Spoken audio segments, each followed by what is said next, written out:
In the past, yes, government has been paying an allowance to the interns.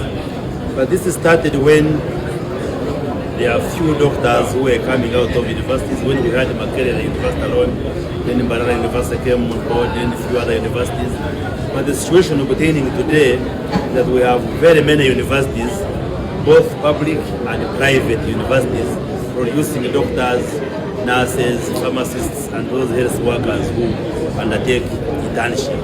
And the question has been, yes, there are those who are trained in the government universities like Makerere.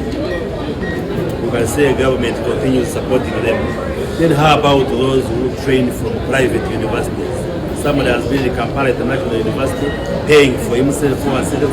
Somebody has been in King Caesar University, paying for himself or herself, and the other private universities. So that debate has been on, including the cabinet, and it became a challenge. And you know, one of the challenges which has been there is that because of insufficient resources, very few doctors, for instance, have been going into internship. You find that the majority remain at home because the government can't afford.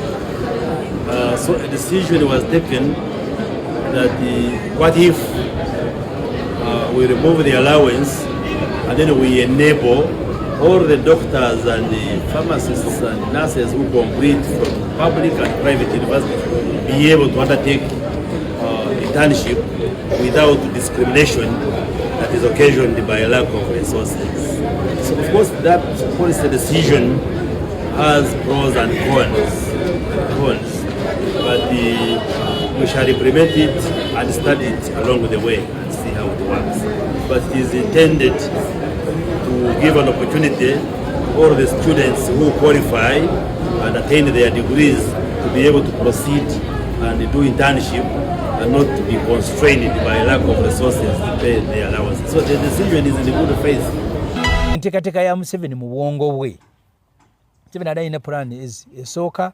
Museveni alowooza nti abahima abali mu abalunzi b'ente abali mu East Africa wano mu region ateekwa obbakolamu omulimu babeere kitole. Era abasisinkana kyovulaba nabiyogerako mu Parliament ayina essomero lye yateeka eyo Kanyareeru ayinayo primary ne secondary ne Gomba ayinayo basomera bwereere.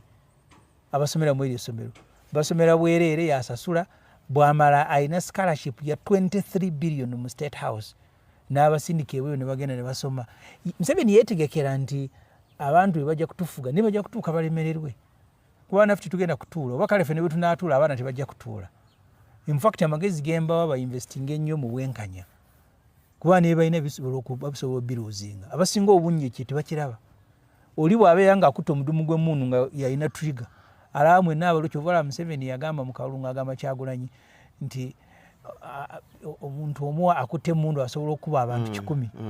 Kyataatugera ne mu bali 100 sobola okuvaamu omu naye n'agibaka. Kuba obwongo bwe ye yatunuulira nti agina tiwali gwe bagizaala naye kuba ne Museveni tiyagiina yabakambake n'ayingira ensiko. Ensi buli weebulamu obwenkanya ne system etuuka ekiseera abantu ne beekyawa. Kukwekyawa kwabwe kana mwenna mugifiiriddwa. Nze nali e Khartoum, ekibuga kya Khartoum Africa weefunira obwetwaze. Ekibuga ekyali kisinga Khartoum yali London, Khartoum ng'esinga Brussels ku independence. Kati olwaleero baakikuba ne kigwa ku ttaka. Kubanga olumu genda osanga nga balowooza nti okulaako nakitegeeza bizimbe na nguudo. E Khartoum baabikuba. Waliwo ka hoteri kaabwako kali iconic kaleka bulungi. Obona baabukuba ku ttaka, Central Bank ku ttaka.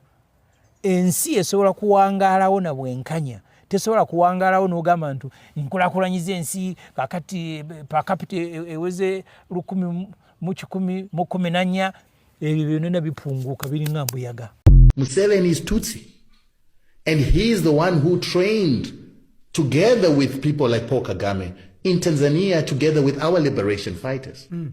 And when they came from those liberation camps, then Museveni went and took power from Obote, and then he put people like Kagame and the Hutus and the Tutsis into his army and intelligence.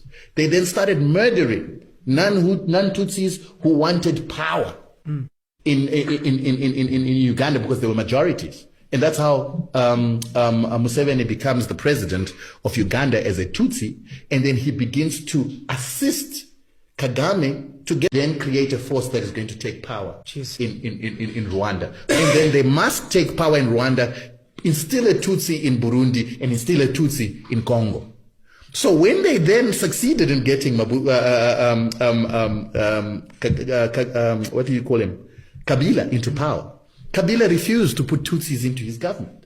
And when he refused, then Kagame and Museveni then sent their armies and rebels into Congo with an intention to remove Kabila.